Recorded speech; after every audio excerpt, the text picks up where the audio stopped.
Social post ప్రేక్షకులకు స్వాగతం. నేను doctor Anil Kumar Bachchu, certified financial ప్లానర్ని, ఆంఫీ రిజిస్టర్డ్ మ్యూచువల్ ఫండ్ డిస్ట్రిబ్యూటర్ని కూడా. అందరికీ, ఇన్వెస్టర్స్ అందరికీ కూడా ఒక డౌట్ ఎప్పుడూ వస్తూ ఉంటుంది. ఆ డౌట్ ఏంటంటే మార్కెట్స్ హైలో ఉన్నప్పుడు, ఇండెక్స్లు హైలో ఉన్నప్పుడు, వెదర్ నిఫ్టీ అయి ఉండొచ్చు, సెన్సెక్స్ కానీ రెండు కూడా న్యూ హైస్ తాకినప్పుడు ఏం చేయాలంటే ఇన్వెస్టర్స్ లాభాలు బుక్ చేయాలా, లేదంటే పెట్టుబడులను కొనసాగించాలా అనే క్వశ్చన్ ప్రతి ఒక్కరికి వస్తుంది. ఈ క్వశ్చన్ మీకు వస్తే ఈ వీడియో చివరి వరకు చూస్తే ఏం చేయాలో క్లియర్గా చెప్తాను. అదే కాదు, మీ ఫ్రెండ్స్ ఎవరికైతే దీని గురించి అవగాహన పెంచాలనుకుంటున్నారో వాళ్ళకు కూడా షేర్ చేయండి. వాళ్ళు చూస్తారు, వాళ్ళు నేర్చుకుంటారు. So coming back to this topic ఏంటంటే, ఇది చాలా ఇంపార్టెంట్ పాయింట్. ఏంటంటే మార్కెట్స్ హెచ్చు తగ్గులు అనేది నార్మల్. ఒకసారి మార్కెట్ హై వచ్చినప్పుడు అమ్మలేదు అని తర్వాత బాధపడుతూ ఉంటాం. అది ఎంతవరకు నిజం?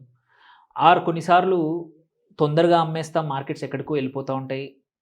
ఇదే హై అనుకుంటాం, ఇక్కడ నుంచి ఇంకొక 1000 పాయింట్లు పెరిగిపోతుంది, ఇంకొక 10%, 15% పెరుగుతుంది. అరే మనం మిస్ అయ్యామనుకుంటాం. సో రెండు అవకాశాలు ఉన్నాయి. హై ఉన్నప్పుడు మిస్ అవ్వడము, తొందరగా అమ్మేసుకోవడం, రెండు కూడా ప్రాబ్లమే. ఇలాంటి పరిస్థితుల్లో ఏం చేయాలనేది ఈ వీడియోలో చెప్తాను. సో ఒకటి ఏంటంటే మాత్రం ఎగ్జాంపుల్, ఇప్పుడు కరెంట్లీ మార్కెట్ చూసుకుందాం. కరెంట్లీ ఇవాళ 24,500 దగ్గర ఉంది నిఫ్టీ ఆల్ టైమ్ హై 26,200 దగ్గర ఉంది. సపోజ్ అంతా బాగుంటే ఒక 3 నెలల్లో 26,200 టచ్ అయింది అనుకుందాం మార్కెట్, సెన్సెక్స్ నిఫ్టీ. సో అలాంటప్పుడు ఏం చేయాలి? ఏం చేయాలి అంటే, ఒకటి ఎప్పుడు కూడా మనం మర్చిపోకూడదు ఏంటంటే, నీ ఇన్వెస్ట్మెంట్ హొరైజన్ ఎందుకు, నువ్వు ఎందుకు ఇన్వెస్ట్మెంట్ చేస్తున్నావు అనే పర్పస్ అనేది నీకు క్లియర్ డెఫినేషన్ ఉండాలి. ఈ డెఫినేషన్ ఒక చోట రాసి పెట్టుకోవాలి. ఎందుకంటే జర్నీ చేసేప్పుడు ఒక డెస్టినేషన్ లేకుండా జర్నీ చేస్తే అది ప్రయాణం అనరు దాన్ని. సేమ్ వే ఇన్వెస్ట్మెంట్ చేసేప్పుడు కూడా నేను ఎందుకు ఇన్వెస్ట్ చేస్తున్నానో తెలియకుండా ఇన్వెస్ట్ చేయడం అనేది ప్రయాణం, అది ఇన్వెస్ట్మెంట్ కానే కాదు. సో నేను 3 సంవత్సరాలకి, 5 సంవత్సరాలకి, నేను ₹1,00,000 పెట్టాను 3 లక్షలు అవ్వడానికి, 4 లక్షలు అవ్వడానికి, నా పోర్ట్ఫోలియో 1 crore ఉంది ఇవాళ, ఆ 1 crore 2.5 crore 3 crore అయ్యేదాకా నేను ఇన్వెస్ట్ చేస్తూనే ఉంటాను. XYZ స్టాక్ కొన్నాను, ఈ స్టాక్ ₹1,000 దగ్గర కొన్నాను, అది 1,500 అయ్యేంత వరకు నేను ఉంచుతాను. It could be anything. So పక్కా ఒక డిరెక్షన్ అనేది ఉండాలి. ఓకే, అది ఉంది అంటే మాత్రం ఏంటంటే, సెకండ్ ఏంటంటే, ఏదైతే డిరెక్షన్ ఉందో దానికి టైం ఉందండి. ఒక 2 సంవత్సరాల నుంచి 3 సంవత్సరాల వరకు మీకు డబ్బులు అవసరం లేదు. మీరు ఇప్పుడు పెడుతున్న అమౌంట్ మీ పిల్లల చదువుల కోసమో, ఇంకో పెళ్లి కోసమో, లేకపోతే ఇంటి కోసమో, ఇంకో కార్ కోసమో, ఏదో XYZ గోల్ ఉంది. ఆ గోల్కి 2 నుంచి 3 సంవత్సరాలు అవసరం ఉంది టైం. అలాంటప్పుడు మార్కెట్స్ హైలో ఉన్నా సరే మీరు లాభాలు బుక్ చేసుకోవాల్సిన అవసరం లేదు. You can leave it as it is. Whether it's mutual fund అయి ఉండొచ్చు, whether it is direct equity అయి ఉండొచ్చు. కొన్ని ఎక్సెప్షన్స్ ఉన్నాయి, నెక్స్ట్ పాయింట్ చెప్తాను. సో జనరల్గా మీకు ఇప్పుడు డబ్బులు అవసరం లేకపోతే, if it is high, ride అవ్వండి. ఆ పెరుగుతున్నతో పాటు మీరు ముందుకు వెళ్ళండి. ఎందుకంటే ఇప్పుడు ఒక జనరల్గా ఏంటి, మార్కెట్ హై టచ్ అయ్యాక కొన్నిసార్లు కిందికి పడిపోతుంది. బట్ మీరు చూసుకుంటే 1 to 2 yearsలో మళ్ళీ న్యూ హైస్ అనేది పక్కా రీచ్ అవుతుంది. Markets are not stagnant. Very rarely last 1.5 to 2 years time ఇంత తక్కువ రేంజ్లో ఒకేసారి ఒక చోట ఉంటాయి. మార్కెట్స్ ఎప్పుడు కూడా డైనమిక్.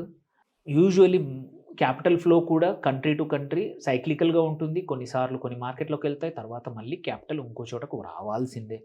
అండ్ ప్రభుత్వాలు కూడా కొన్ని పాలసీల వల్ల ఏమైనా ఇష్యూ వచ్చినప్పుడు మార్కెట్లు పడిపోయినా, ఎక్స్టెండెడ్ పీరియడ్ మార్కెట్ బాగాలేకపోతే ప్రభుత్వం కూడా ఫేవరబుల్ పాలసీలు క్రియేట్ చేస్తుంది. కాబట్టి markets have to grow. So నీ టైం హొరైజన్ దూరం ఉంటే మాత్రం you don't need to book. Markets హైలో ఉన్నా సరే బుక్ చేసుకోకండి. That is the first point. ఇది క్లియర్గా చెప్తున్నాను, వితౌట్ ఎనీ కన్ఫ్యూజన్తో చెప్తున్నాను. సో మార్కెట్స్ హై ఉన్నప్పుడు మీరు బుక్ చేసుకోవాల్సిన అవసరం కంపల్సరీ లేనే లేదు. Most of the investors wealth create చేసిన వాళ్ళు ఎన్నిసార్లు హై చేసినా సరే డబ్బులు అవసరం లేకపోతే అలా వదిలేశారు. కాబట్టి వాళ్ళ stock 2 times 3 times multi bagger అయింది. కొన్ని స్టాక్స్ 100 రెట్లు పెరిగాయి. మీరు ఆ స్టాక్ హిట్ అయినప్పుడల్లా, హై హిట్ అయినప్పుడల్లా అమ్మేసుకుంటూ పోతే మీరు ఎప్పుడు కూడా మల్టీ బ్యాగర్ రిటర్న్స్ రావు. హ్యూజ్ CAGR వర్కౌట్ అవ్వదు. So that is the first thing. రెండవది ఇంపార్టెంట్ థింగ్, నేను అన్నాను ఎక్సెప్షన్స్ ఉంటాయి కొన్ని కేసులో, వాల్యుయేషన్ కూడా చూసుకోవాలి. మార్కెట్స్ వాల్యుయేషన్ ఎలా ఉంది. ఎగ్జాంపుల్ మనం చూసుకుంటే ఇండెక్స్ పీఈ రేషియో చూసుకోవచ్చు. ఇవాళ దగ్గర దగ్గర 20-21 మధ్యలో పీఈ ఉంది. యెస్, ఇది కొన్ని మెచ్యూర్డ్ మార్కెట్స్ కన్నా చూస్తే ఎక్స్‌పెన్సివే ఇవాళ కూడా. బట్ ఇండియన్ మార్కెట్స్ యొక్క హిస్టరీ చూస్తే ఇది వన్ ఆఫ్ ద లోయెస్ట్. మనం ఇంతకుముందు చూసిన పీక్ టైంలో 27-29x కూడా టైమ్స్ కూడా పీఈ వెళ్ళింది.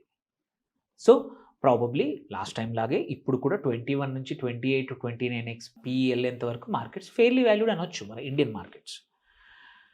సో ఆ లెక్కన చూస్తే ఏంటంటే ఇది కూడా చూసుకోవాలి.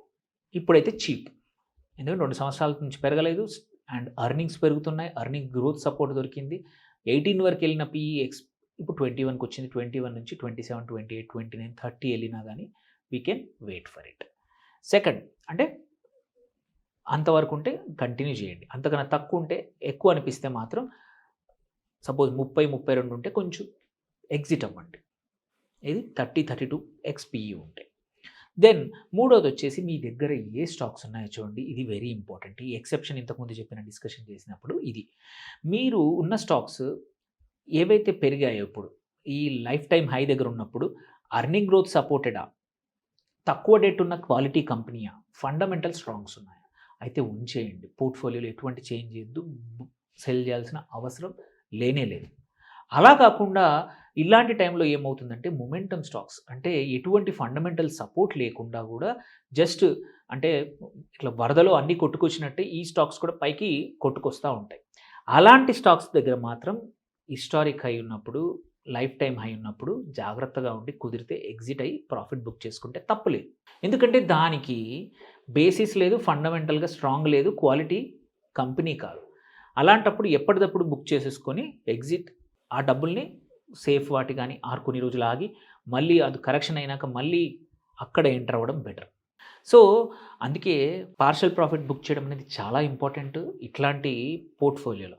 సేమ్ విత్ మ్యూచువల్ ఫండ్స్ కానీ డైరెక్ట్ స్టాక్స్లో కూడా మన పోర్ట్ఫోలియో అనాలిసిస్ అనేది లైఫ్ టైం హై అయ్యేప్పుడు కూడా ఈక్వల్లీ ఇంపార్టెంట్. లేనప్పుడు పోర్ట్ఫోలియో బాగా పర్ఫామ్ చేస్తున్నప్పుడే కాదు, పోర్ట్ఫోలియో పర్ఫామ్ చేస్తున్నప్పుడు కూడా మనం ఒకసారి చెక్ చేసుకోవాలి స్టాక్స్ ఎలా ఉన్నాయి, ఫండ్స్ ఏవి ఎలా ఉన్నాయి. ఇలాంటి టైంలో కూడా మంచిగా పర్ఫామ్ చేయలేని స్టాక్స్ ఫండ్స్ ఉంటే ఎగ్జిట్ అయిపోయి పక్కన ఉంటే బెటర్. ఎందుకంటే వరద వచ్చి కొట్టుకొచ్చినప్పుడు అన్నీ పైకి వస్తున్నాయి, బట్ నీ దగ్గర ఉన్న స్టాక్స్ పర్ఫామ్ చేయలేదంటే దెర్ ఈజ్ సమ్ ప్రాబ్లం. డీప్గా ఇన్వెస్ట్ చేసుకోవడం మంచిది ఈ టైంలో. అందుకే ప్రాక్టికల్గా ఒక చెప్పేస్తాను సజెషన్. మీరు పార్షియల్గా అవసరం ఉంటే కొంచెం బుక్ చేయండి. ఎక్కడైతే ఫండమెంటల్లీ స్ట్రాంగ్ లేని కంపెనీలు ఓన్లీ మొమెంటమ్ బేసిస్ మీద ఉన్నాయి, మిగిలినవి మాత్రం హోల్డ్ చేస్తా పోండి.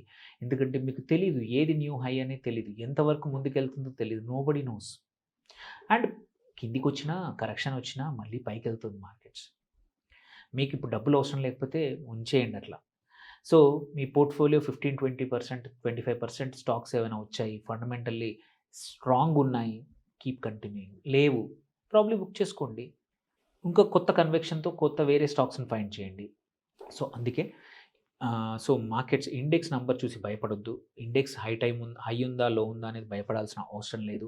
మీ పోర్ట్ఫోలియో ఎంత గ్రీన్ ఉందనేది చూసుకోవడం ఇంపార్టెంటే. But at the end of the day markets high ఉన్నప్పుడు ఏంటంటే పోర్ట్ఫోలియో క్వాలిటీ ఇంప్రూవ్ చేసుకోవాలి. మీ ఓపిక, మీ టైం లైన్ అనేది ఎప్పుడూ మర్చిపోకూడదు. అదే డిటర్మైన్ చేస్తుంది మీ పోర్ట్ఫోలియో యొక్క హోల్డింగ్ కెపాసిటీని ఉంచాలేదా. సో ఈ వీడియోలో ఇప్పుడు మార్కెట్ హైలో ఉన్నప్పుడు వెదర్ ఇండెక్స్, సెన్సెక్స్ కానీ, నిఫ్టీ కానీ మీ ఇండివిజువల్ సెక్టోరల్ ఇండెక్సెస్లో అయినా సరే, ఏవైనా సరే హై టైంలో ఉన్నప్పుడు ఏం చేయాలనేది, మీ పోర్ట్ఫోలియోని ఎలా చేయాలో ఈ వీడియోలో క్లియర్గా చెప్పాను. ఈ వీడియోని మీరు ఒక్కరే కాదు ఇంకో నలుగురికి షేర్ చేయండి. ఏమైనా క్వశ్చన్స్ ఉంటే తప్పకుండా రైట్ చేయండి, కాల్ చేయండి. Thank you for watching. Signing off doctor Anil Kumar Bachu.